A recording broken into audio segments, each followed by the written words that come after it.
Esselamu Aleyküm ve Rahmetullah. Euzu billahi mineşşeytanirracim. Bismillahirrahmanirrahim.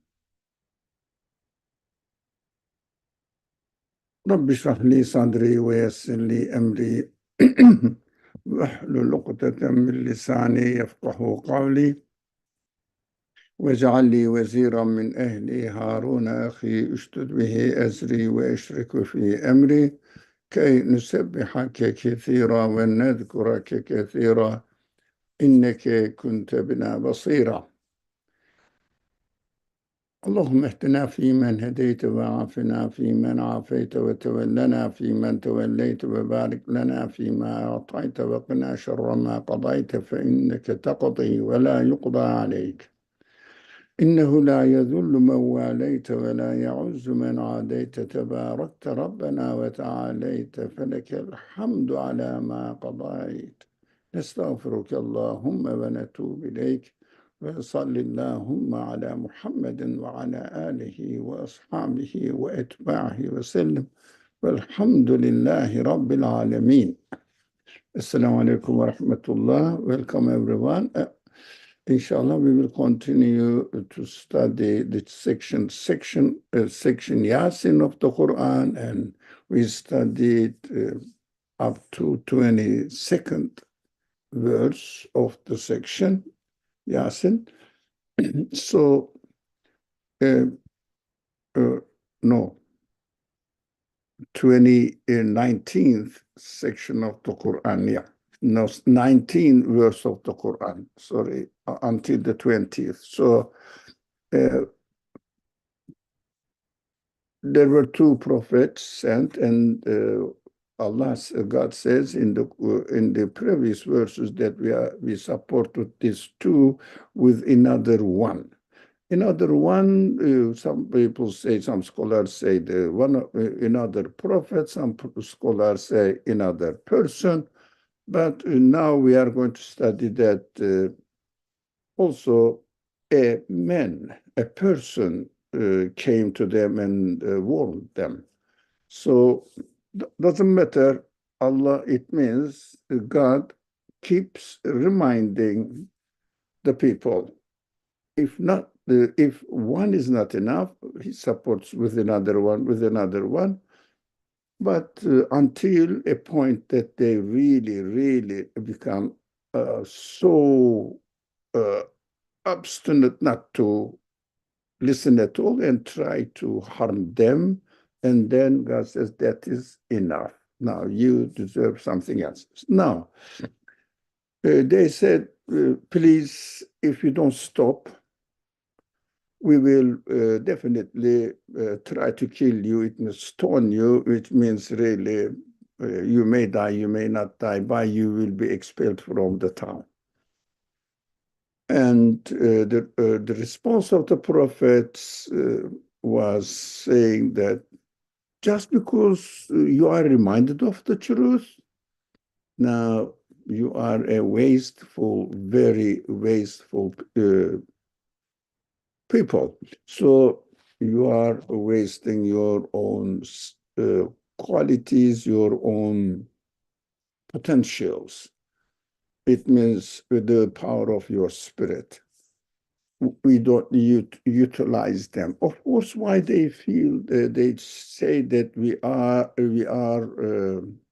because of you, we feel evil omen from you, because we discussed this, because they know that if what the prophets are teaching, if the people accept them, they will lose their status, because their status is not based on something really solid.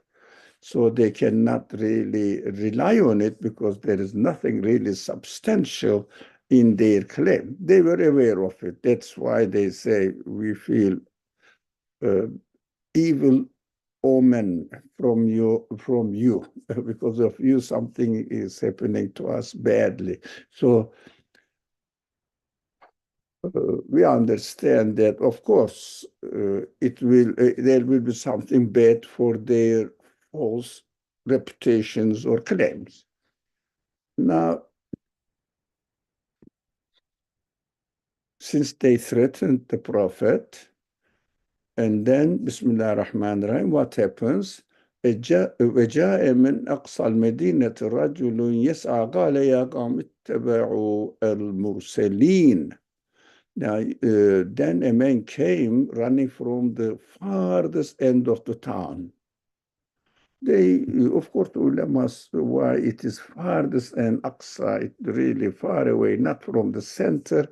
It means not one of the prominent one, or those people who have who claim some sort of nobility in the society, not none of them, but someone else, and maybe an unknown man to them. So a man came. It means this message has spread around the city, if you most probably, or nowadays country, but the center power holders are resisting still. Of course, most of the time it happened the same thing to other, during the Prophet Muhammad's time, other tribes, the already existing nobles in the society or leaders of the society, crema of the society, so they don't want to lose their status, but great majority of the people became aware that the institution or administration in Medina is completely different from them, and this institution in Medina is based on justice, equality, and the leader of the Medina administration is not being or holding any franchise superpower over them. It is living, or he is living like any of the citizen of the city. That was, peerless, never seen in the world that time. Not only in their Mecca and Medina life, in the world. And slavery is constitutionally abolished. Practically, it is going through the process of removing away from the practice, but step by step, of course, necessary steps were taken. If you do something, the first thing you have to liberate a slave. Or if you, for example, uh, break one of your fasting, for example, during the Ramadan, one day, the first thing you have to liberate, give freedom to one of your or any of your slaves if you have more than one, or if you have one, now liberated. Give freedom to him. This is just an excuse to get the society, economical states of the society prepared for it, for this transition, because it has been all over the world in practice. There was no exception.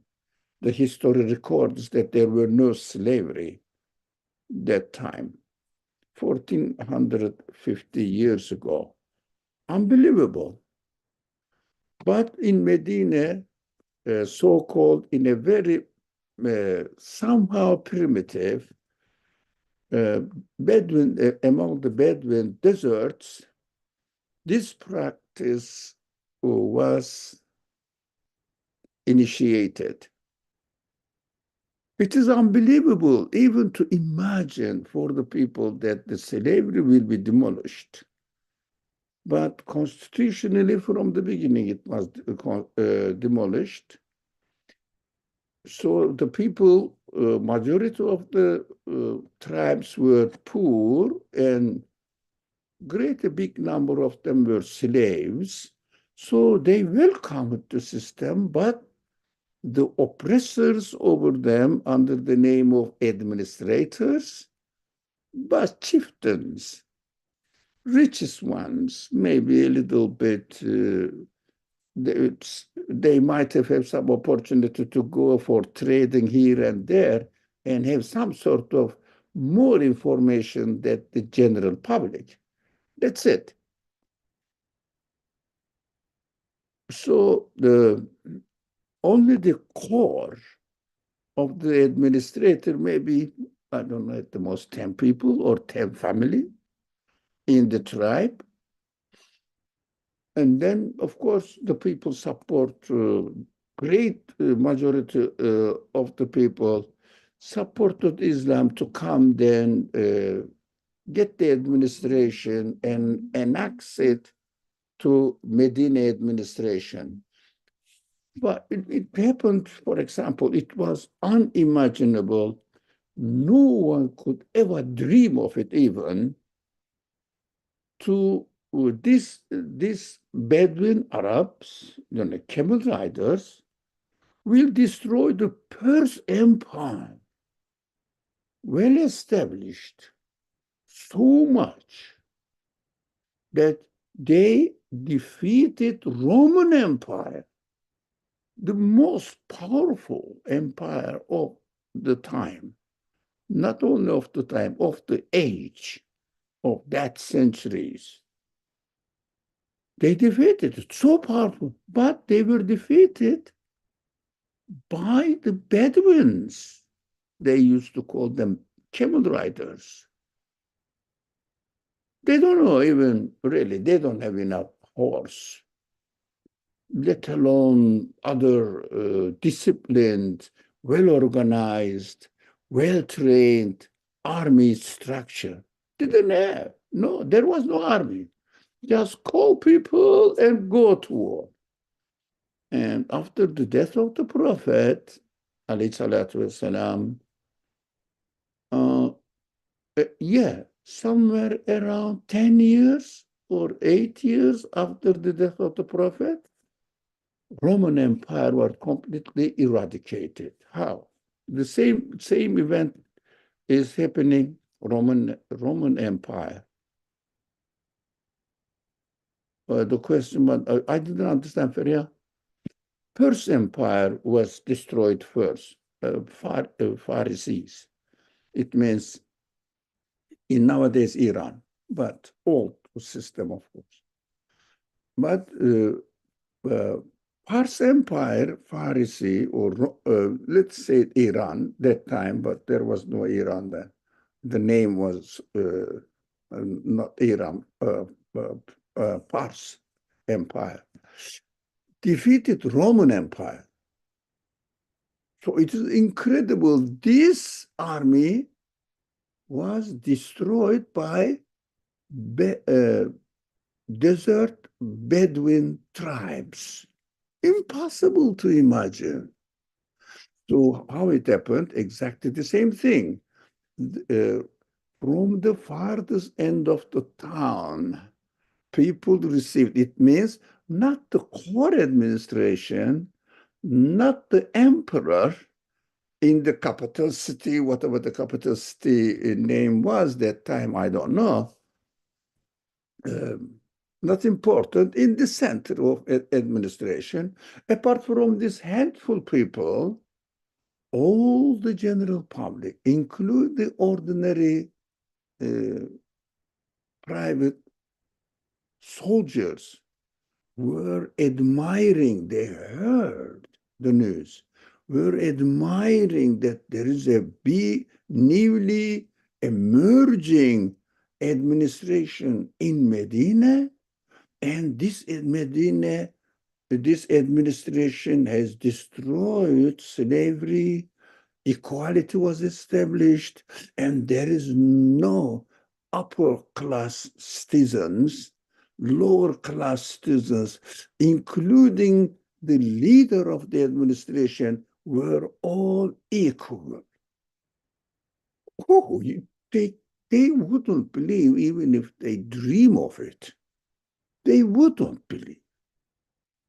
But of course, when they heard that the army is coming, a group of people, to Persian Empire because I think it was they killed no, Emperor killed the envoy of the prophet. They insulted or something. So it was something was going on. They were threatening and they did something uh, against the general principle of the international relationship that time. And Omar said, okay, the enough is enough. We are coming. As soon as the people of Iran and also army, soldiers, the soldiers who are not getting the lion's share from the uh, cake of the administration, they just move towards the Muslims and the central power or administration, the emperor defeated, they run away and Iran was taken up. So the people embraced Islam soon after, the general people embraced, and the companions went there to teach Islam to the people because they were welcoming. It is important to establish justice. It is important to establish equality among citizens, equality before law among citizens. It is very important. And then comes your message. Belief in God, belief in the hereafter. Of course, they were Zoroastrians following the religion of Zoroastrianism. Some people say fire worshippers, whatever, false things. And they embraced Islam. After joining Islam, Islamic administration, they welcomed their most human belief system. None of the human senses, none of the human emotions would reject it. It was very interesting. That's what we get this, why Qur'an says a man came from the farthest end of the town. It means general public, not the center. So don't wait those people who get the biggest share in the cake of the administration. Don't wait them because they are, if you like, getting material benefit from it. It is hard to detach themselves from these material benefits. So they have to be selfish to protect their opportunities, but poor people definitely are not happy with it. They want justice to be established. That is why I understood from why it is farthest end of the town, not one of the people among them. No. The significance of it reveals a lot to me, to my understanding. And this man came and said to the center administrators, all these leading figures in the society, "Oh, my people," because he was one of the citizens, "follow the messengers. اتبعوا المرسلين." Follow the messengers. It means really take heed of what he says seriously. And the following verse says, اتبعوا من لا يسألكم أجرا وهم مهتدون. So اتبعوا, follow them, who asks no reward of you. What does it mean?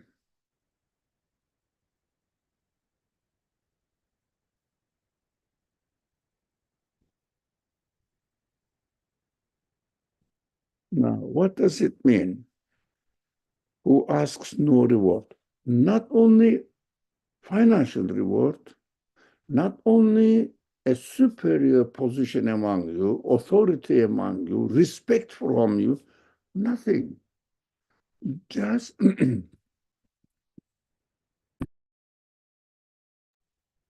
just, he says, submit yourself to your creator. Believe that there is an next creation, there is a creation after we die. This world is just a temporary place that we are residing here to get some information or prepare ourselves by receiving the introductory. It's as if I feel that this world is a reception hall, reception hall. You know, it's an oh, welcome, sir, sit here and relax for a while, and then it is time to join the real banquet now. So this is just getting to know and gaining some sort of familiarity or the samples of what you are going to receive in the banquet room or in the banquet hall. Excuse me, Feriha, I don't understand. No acknowledgement. Oh, you were asking about Hmm. prophets not asking any reward.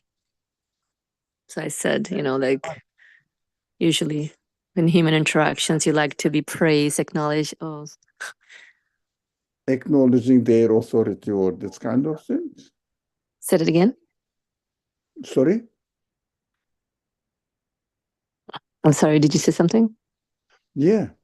Acknowledging their authority, accepting their superiority or something, the prophet's superiority or something, or taking over, toppling the government and overthrowing it, and then take up the administration. No, that is all nothing to do with it. I mean, nothing like that at all. They ask for nothing for themselves. They ask nothing for themselves. Just submit yourself to God, who is the creator of the universe. And they say, this God has employed us to invite you to submit yourself to him, not to me, no, to him. And let's see what they will say.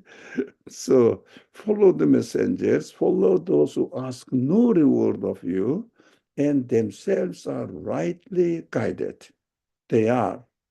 These prophets are rightly guided, these messengers. So in another way of interpreting or understanding this rajulun yes'a, it means a man running from the farthest end of the town. It means it may mean the deepest side of human beings. So not outward and immediately available ones, but deepest side of the human beings, which may refer to the spirit. So every human being has a voice from inside, looking for meaning, looking for really having a pleasurous life, for security for their existence, security for their life. So getting rid of from the death and disappearing from existence from inside, from human spirit, human conscience. And this may also tell them remind them, I think I should accept this man, because what does he say does not contradict to my feelings, to myself, really. But it is difficult for me to submit myself to these people and accept their message, and then accept that I have a creator, and this creator uh, needs to be acknowledged and followed. It means I shouldn't obey my egotistic desires, but obey my creator and search, learn what he intended to in creating me that I should do. These prophets are telling this message to us, but it is difficult. Of course, if someone is really very determined about his lifestyle, it may be hard, not impossible, definitely not, but hard to give up egotistic considerations. Even after believing in God, even after believing in the hereafter, even after believing in the reality that this life on earth is just a transient life, and we have to get ready to receive everything from our Creator, rather than claiming that these are my earnings. Everybody knows that whatever we receive in this world, it is not the result of our earnings. It is coming from the soil, all the fruits and vegetables we eat. It is coming from the, again, soil, all the clothes that we are proud of, we are wearing,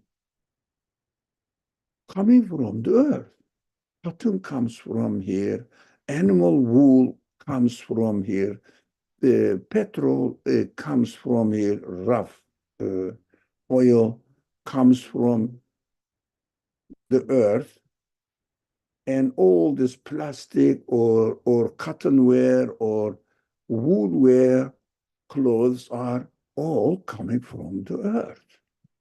And we are not really creating anything. Every human conscience knows this. Human spirit knows this. And what these prophets were calling to them, listen to your own reality. And the reality tells them, why shouldn't I follow and listen my own voice, as these messengers are reminding me. This is also seems to be a valid understanding of the verse,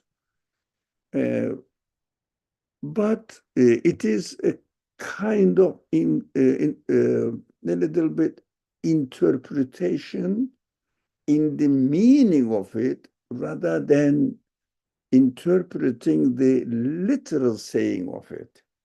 And the meaning may infer this understanding as well, which is real. Even this understanding may not be applicable to this verse.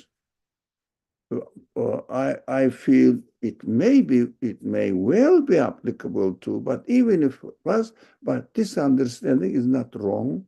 It doesn't really contradict what the teachings of the Qur'an tell us, inshallah. Any comment about verse 20 and 21? Otherwise, I will move on. Okay, no, so Bismillah ar-Rahman ar-Rahim. وما لي لا أعبد الذي فطرني وإليه ترجعون. Why should I not? Or وما لي لا أعبد, not only why should I not worship, What's wrong with me that I shouldn't?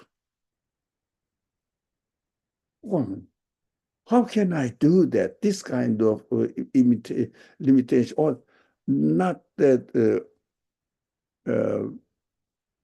لكي لا أعبد الذي فطرني or ما لا أعبد الذي فطرني. But وما لي لا, it gives this connotation that what am I going to gain by not worshiping the one who brought me into being? What, what, what am I going to gain with it? A leave for me? What am I benefit from not really worshiping the one who brought me into being and gave me a purpose to whom you will be returned? It means that this is the news. From my side, I will say, anyway, at the end, I will go back to the one who gave me existence in this world, because somebody brought me into this world, the same thing, if you like, whatever it is going to take me back. Why? Because he is just always reminding me by creating me in the aging process. It means I know I am going, I am going, I am going, I am going. It keeps reminding me you cannot stop yourself from aging. It means at every moment I am reminded that I'm going to die.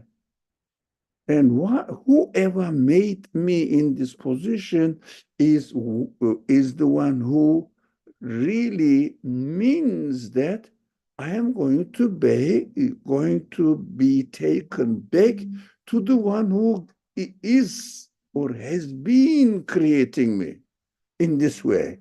He keeps reminding me by changing me in a way that I am aging. So he's a compassionate one. He doesn't suddenly kills me or gives me death. So fatarani, it means gave me the purpose or the purposeful creation. Give me a purposeful creation. Everything is witnessing that I am purposefully designed to understand that I cannot own myself and the whole universe cannot do anything to me, but only the one who is continuously reminding me that I gave you existence and you are going to be taken back to the same source.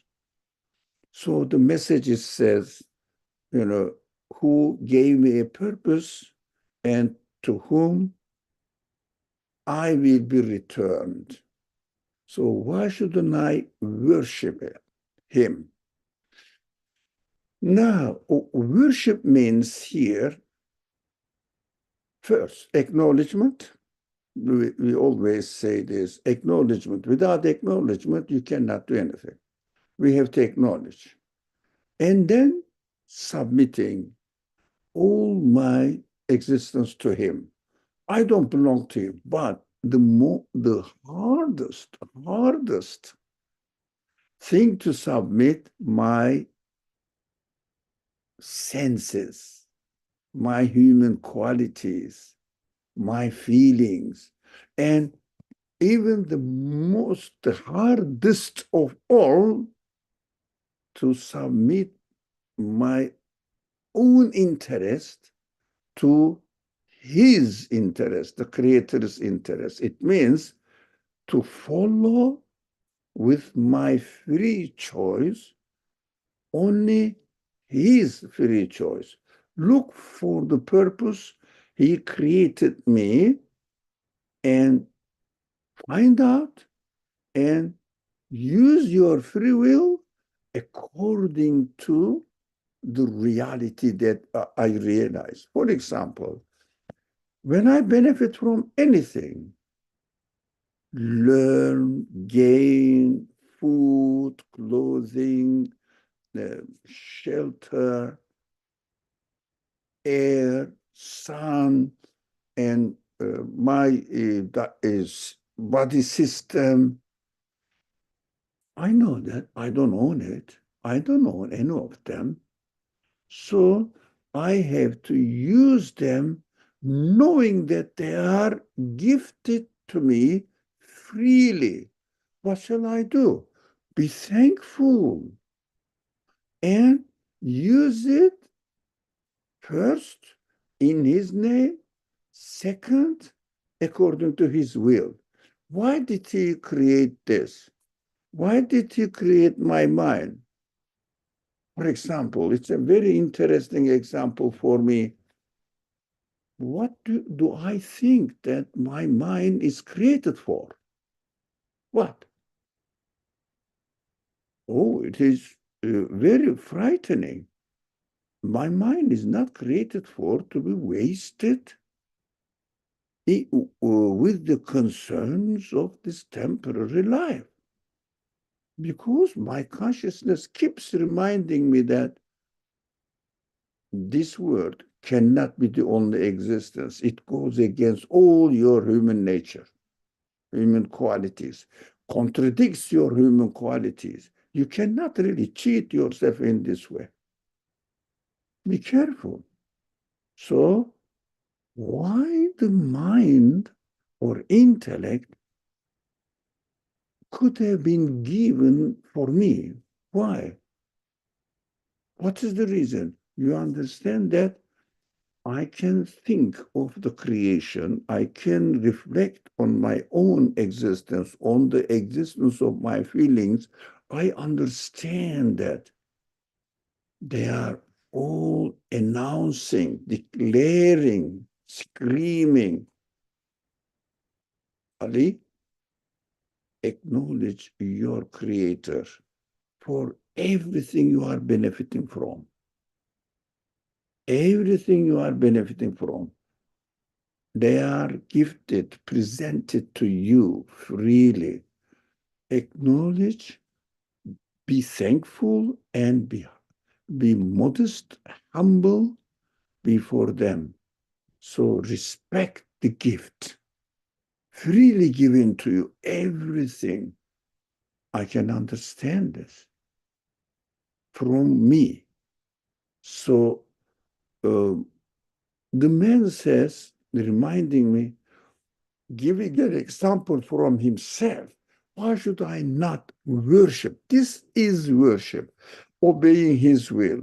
Of course, we also know that he sends messengers and to let us this message clearly, clearly stated, expressed in a verbal form that I, as a human being, understand and observe the life of the prophet and see that he took the message, conveyed to us, but before everyone else, he established the content of the message, requirement of the message in his practical life.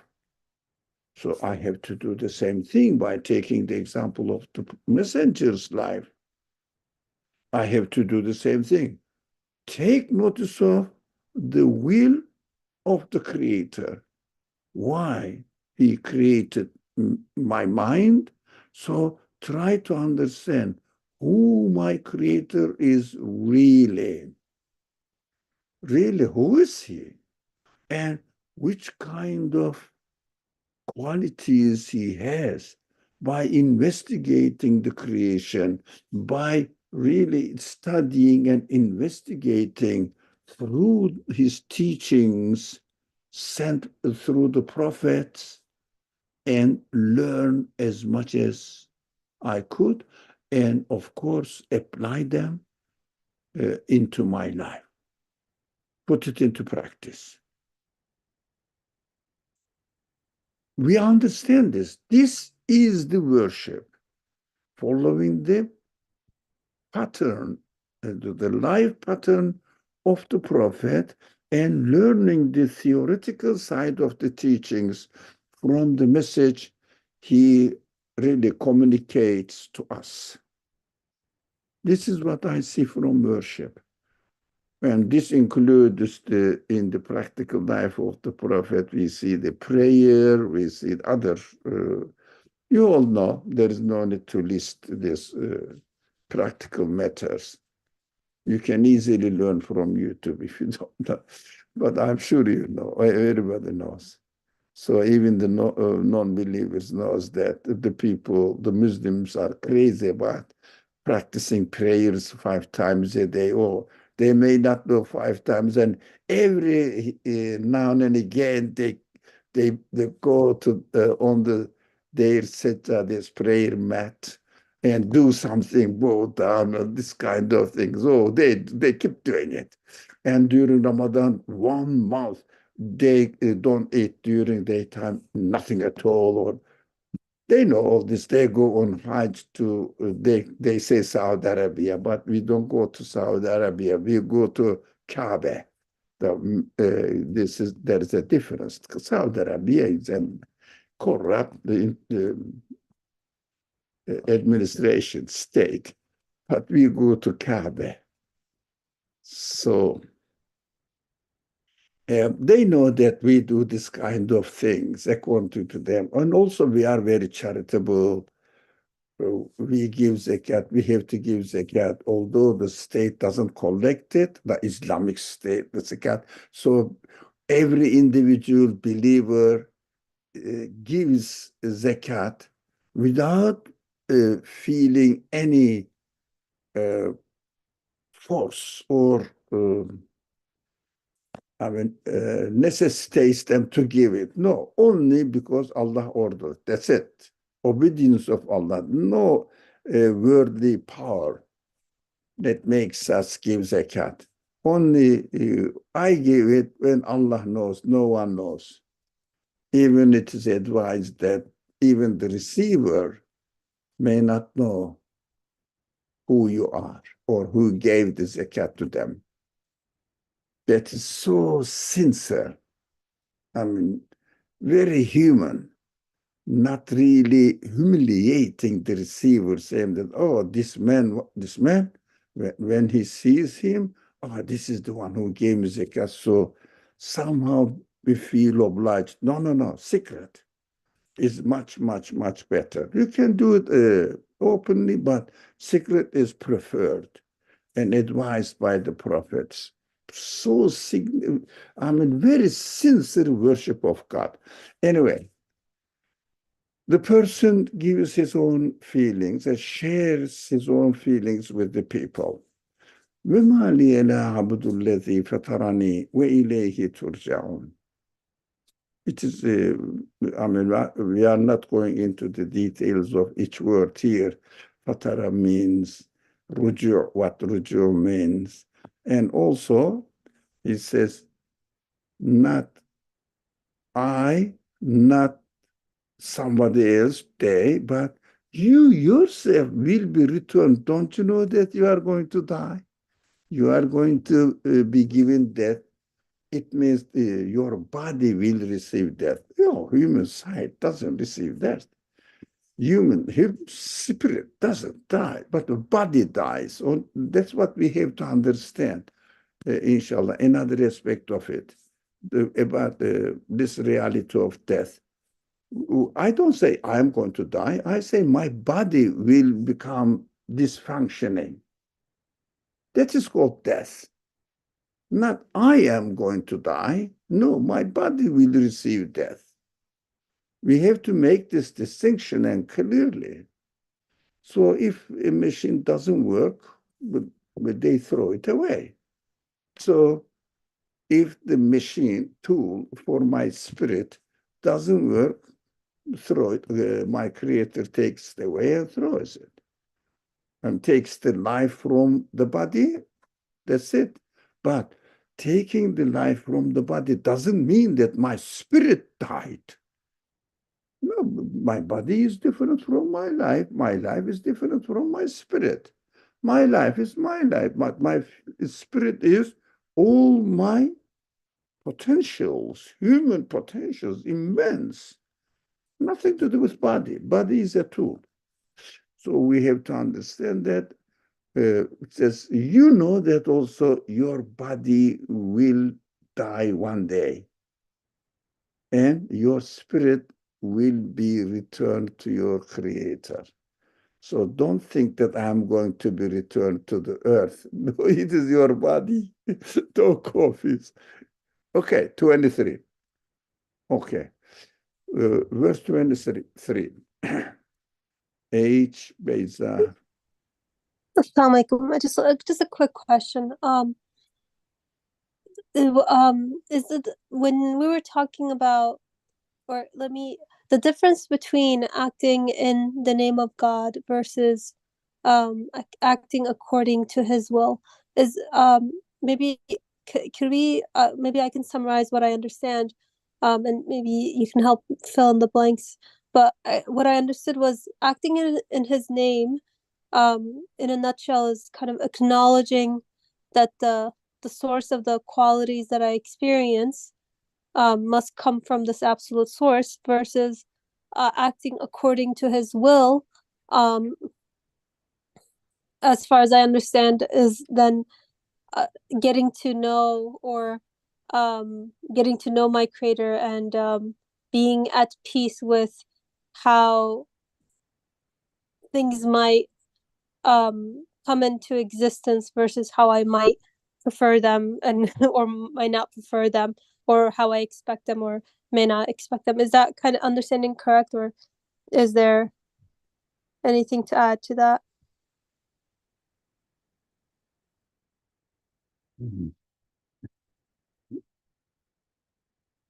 As far as I could understand from what you said, now this word is important. The purpose, yeah, gave me a purpose in my existence. Now, when I think of the purpose of my human qualities, human potentials, I understand them. For example, the quality of capacity of my brain thinking is so much that if I just use it to feed my body, it will be a kind of insult to my intellect, to my reasoning power of reasoning. So minute, according to its capacity, it must be something else.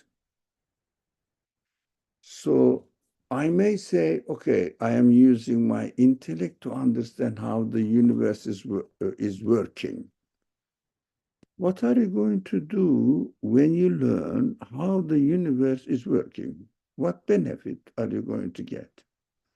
Okay, but I'm going to understand the order of the universe and make machines so that my bodily life will feel comfortable. But your bodily life is very temporary. It is going to disappear. Is it worth inventing on something which is going to perish away soon? All this human intellect is huge. So we should look and search for the purpose of its existence. All our senses, feelings are endless, endless, and endless number and endless level capacity. This cannot be for this world, for the temporary world, which is only 60, 89 years. it cannot be for this purpose. So we have to understand whoever created them with their own capacity now, I have to use it for this purpose. So in order to be successful to implement this purpose into my life, I have to ask a question. Why? Who this one who created? Why did he create me with this huge capacity? So when we hear the messengers talking about who our creator is, what the purpose of his creation, I understand that they are emphasizing, for example, God never says that I created your spirit to learn how to survive until you die. There is no sign in the verbal explanation, verbal guidance, neither is there any sign in creation out there, and also according to my feelings that I am freely given. So what I have to do, I think you said this, for some reason I find difficult to follow, but it is not your fault. It is from me, from my side. So I have to submit all the qualities for the purpose that he gave them to me. That is that is submitting my will to his will. Ultimately, worship means this. Did I get you right? Or we gave you something useful? Yes, Alhamdulillah. Thank you. I appreciate it. Thank you. Okay. So worship means this. So we shouldn't really, what is the word for it? Turn it into an abstract notion. Worship means, believing in God. That's what I believe in God. And he is my creator. I accept it. Or worship means that I have to follow what I see in for example, if I am living or was born into a Muslim family, religious tradition, what they do practically, or in another country, maybe Christianity follow or Buddhism follow their tradition. That is what I am taught. No, we have to be much, much more aware than this. Neither of them. Be conscious of it, but also put it into practice according to the purpose of their existence. Search for it. Why are or are they created? Then I have to this question. What might have been the reason for them to be given to me? So what is the reason, or what can be the reason for the Creator to create me in the form of an human being? I understand certain animals are created for certain purposes, and they are fully fulfilling them. Every creature. I don't see any, for example, there are quite a number of squirrels in the backyard. They don't just sit lazy. They are always active and looking for something to eat. If they are not looking for some sustenance, they play. They run after, they play with each other. They don't stop because they are created for this purpose. Every creature is doing, but the only thing is human beings are not. Okay, we will continue to in the third. اتخذ من دونه آلهة إن يردني الرحمن بالضر لا تغن عني شفاعتهم شيئا ولا ينقذون. How could I take besides him other gods, anything superior over me, it means, whose intercession would not be of any benefit to me, nor could they save me if the most compassionate intended to harm me. So if my creator, merciful one, and the most merciful one, for example, gives me illness or something that I complain about, who can save me from the universe, from this? No one. Everybody has to go and take it from him. Even the medicine we have to go and take from him. Every one of us. Yep. Sorry. And also this min dunihi, usually translated as besides him, apart from him. But some scholars say it means this practical meaning, but within the context of the Quran, min dunihi, anything deni from it. You know, you might have heard that dunya, the word dunya means a lower existence, according to the capacity of the celestial creation in the sky. It is the lower one, the very simple one, even it is not a star.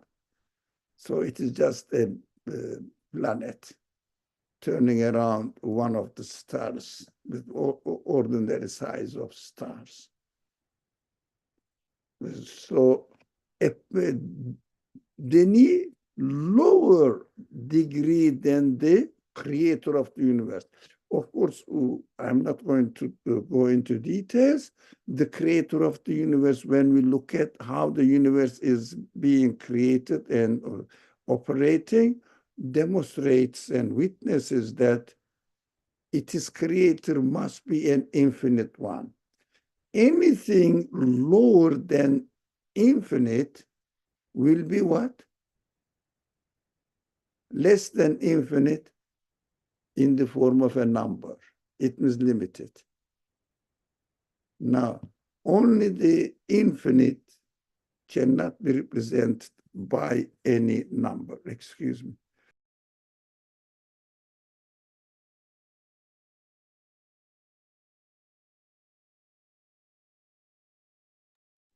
So if something is not infinite, although time is up, if something is not infinite, it is definitely finite.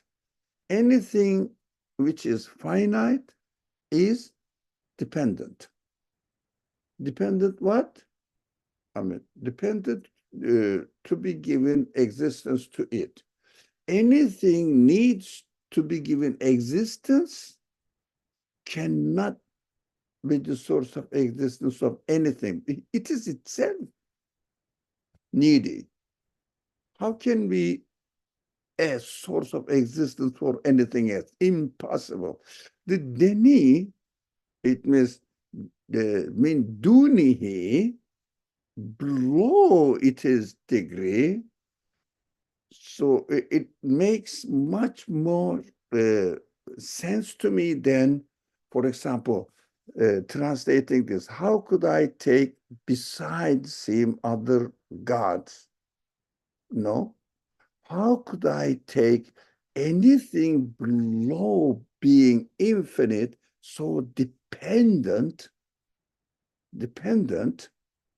rather than him, the absolute being, whose intercession would not be of any benefit to me? It means who cannot give anything to me.